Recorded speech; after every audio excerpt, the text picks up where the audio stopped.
in Riyadh in May, the big fight in the history of boxing. In September, then 2 more fights in 26. Don't miss with the line. Turki Alalshikh has stunned the boxing world by announcing a completely unexpected matchup. Terence Crawford and Errol Spence Jr. will now have their long-awaited rematch as the co-main event on the Canelo Alvarez vs. William Skull undercard. Is there ever a possibility where you would rematch Errol Spence?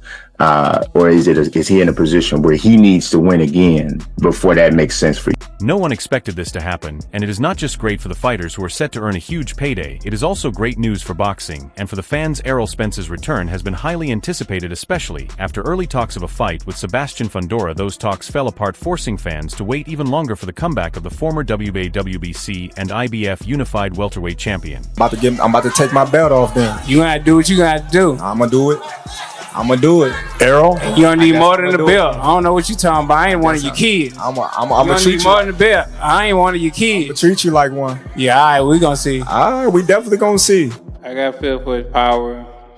Probably like first, second round. You know, he's a strong dude, but you know everybody at this top level have some type of power.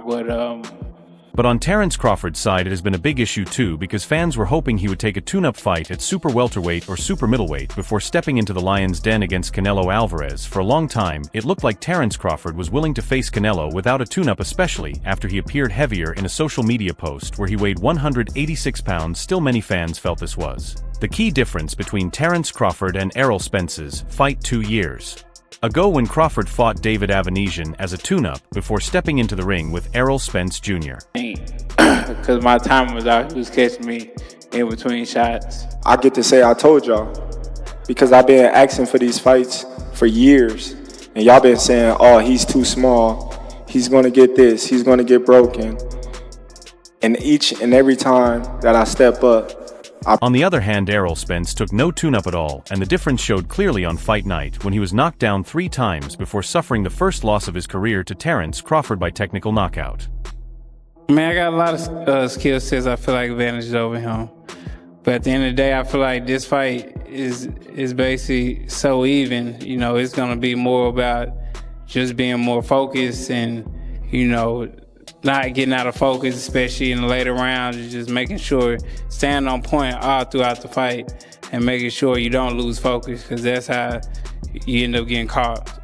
This became a major concern for many Terence Crawford fans who felt the undefeated champion would be putting his legacy and perfect record at risk if he entered the Canelo fight without first facing a fighter at 154, 160, or 168 pounds. Crawford's struggle in his super middleweight title fight against Israel Madrimov was also clear. The Uzbek fighter was too strong for him, and Crawford's punches did not carry the same effect they had in the welterweight division, where he won all of his fights by knockout. He didn't do the things that his daddy told him to do. What are you talking about? Even his daddy said it. Even his daddy said it. You butthurt that I got the. Even his daddy said it.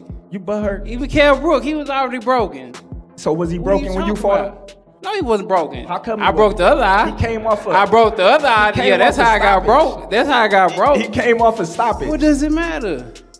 He came off a stoppage, and then he fought you. Also, the punches from Madrimov were clearly bothering Crawford, and even though he eventually won, many felt he did not fully deserve the victory. Now Terence Crawford has secured a tune-up for himself, and boxing fans could not have asked for a better one. Even if Crawford is widely expected to win this rematch, it is still a repeat of one of the biggest boxing fights in recent years, and it gives him the tune-up he needs as he prepares for the biggest challenge of his career in September. Wasn't broken. No, he wasn't broken. Yeah, you're right. You're right. What are you talking about? I had the same surgery he had, and what happened? So what they say about you then? You fight me then? I'm gonna break the other eye. So what they say? So I'm broken then, right? Well, you broken. You gonna be broken July 29th. It is everything boxing fans have been hoping for, and it is exactly what Turki Alalshikh promised them. At last, the boxing world will no longer have to wait for the return of former unified welterweight champion Errol Spence Jr. He's strong. He's the big bad wolf. You know, so come fight night, we're gonna find out, you know, all that he say he is. He's gonna have to show me. But this will be your 8th fighter at welterweight. Spence has not stepped into the ring since being stopped by Terence Crawford 2 years ago for the undisputed 147 pounds title. Since the defeat, it seemed likely he would move up in weight to face WBC and WBO light middleweight champion Sebastian Fundora. March 29th was expected to be the date for their fight, but the plan fell apart quickly, leaving Fundora searching for a new opponent. And there's the possibility. He win his fight, God willing. I win my fight, God willing. And there's a possibility right there. Once news of the Fundora fight collapsing became public, Spence shared an update about his career on X, saying, "I will be back when I am ready." A matchup between Fundora and Spence would have been an exciting one, especially after Fundora's breakout performance in a tough fight with Tim Tszyu last year, where he won by split decision to unify the WBC and WBO 154 pounds titles. Turki Alalshikh, a passionate boxing fan, has promised to deliver several world-class fights by 2025, but the biggest one of all could be the long-awaited clash between Saul Canelo Alvarez and Terence Crawford, which is now being discussed for September. I respect Crawford. He's a great fighter, and I always say that.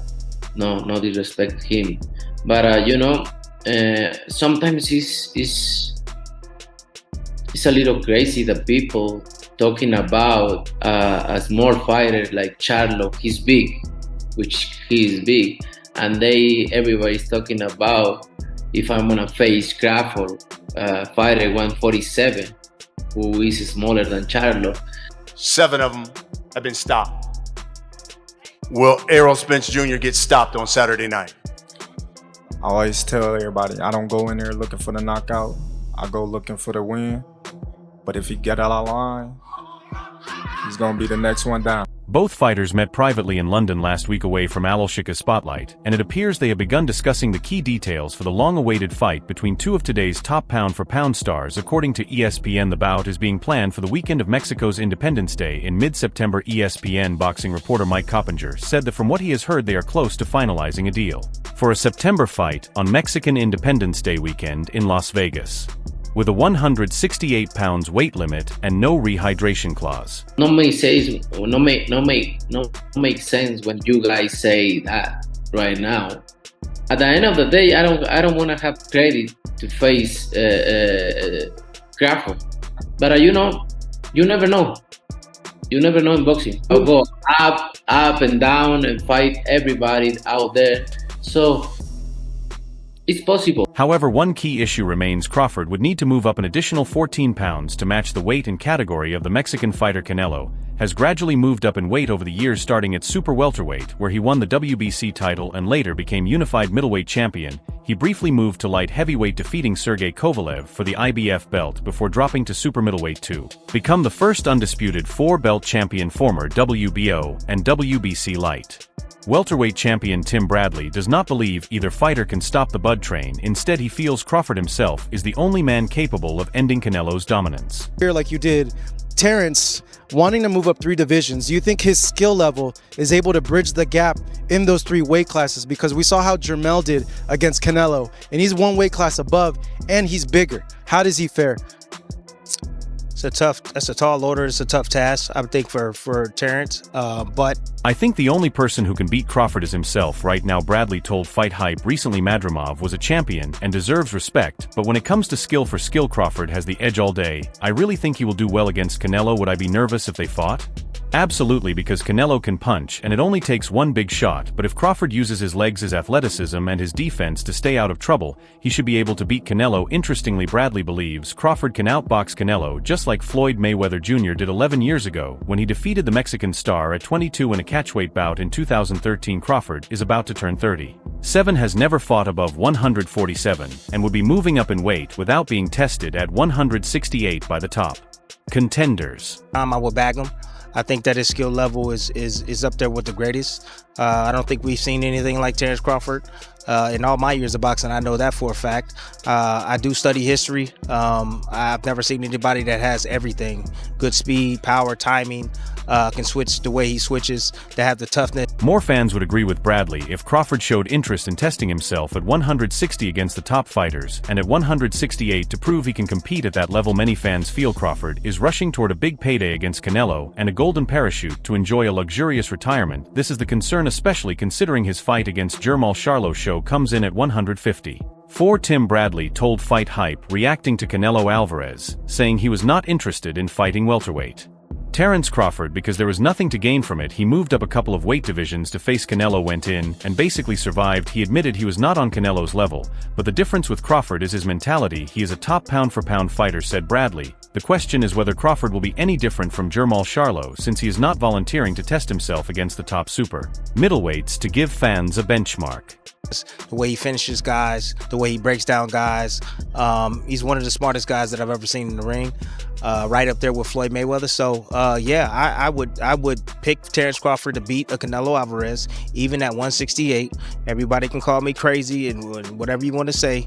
I get it. Y'all didn't believe me when I told you about Spence, but trust me, Crawford will figure out a way.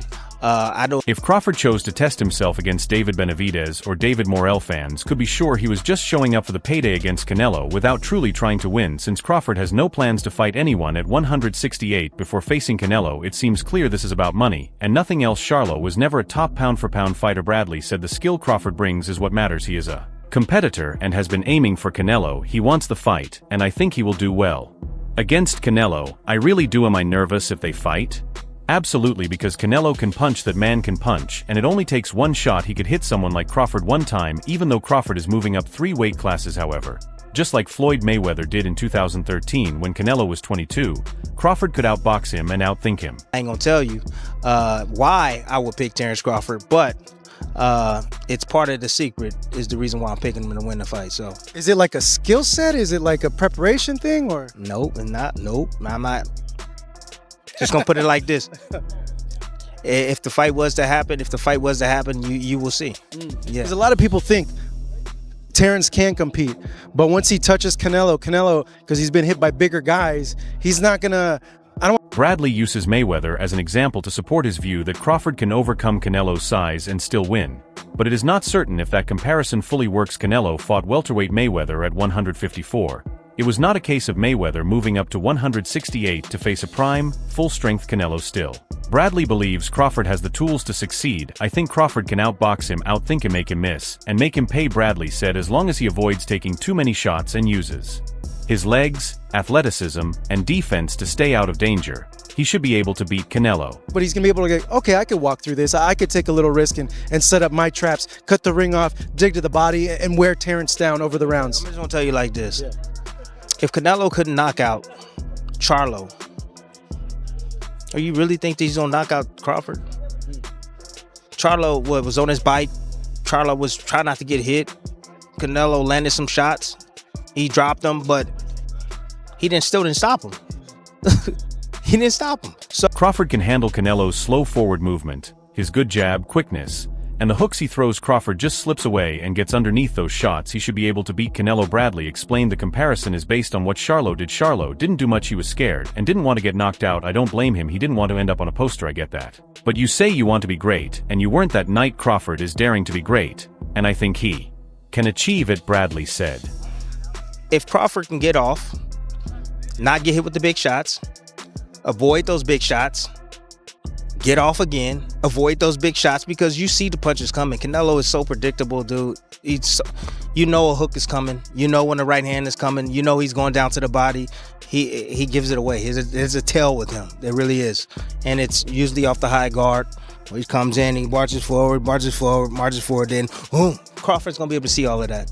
While Canelo hasn't paid much attention to the challenge, fans certainly have, and they are divided on the outcome. Sean Porter, who knows Crawford well, says he is concerned. It is definitely a tough fight to predict. Just look at Crawford's dominant performance against an elite fighter like Errol Spence Jr. UFC system, how is it now you working with guys like Turki? I think, Turki is great for boxing. He's stirring the boxing game up and, making all the fights that the fans want to see. He's a big fan, so he's able and capable of doing things. Today marks our final day in boxing. I want to thank everyone who has been a part of this journey with me. To my dear friends scheduled to fight on the London and New York cards, I apologize for the time and effort you put into training camp. I wish you the best of luck in your future fights, as those events have now been officially canceled. The promoters can't and don't want to do. You know, a lot of fights that we want to see, but we don't want to pay for. Right. He's paying it. He's paying the fighters what they want. Smiling a little different nowadays. No, I'm just saying. I've been smiling good. you been eating good. When you smiling Full of gold. You go all gold, all gold. Nah.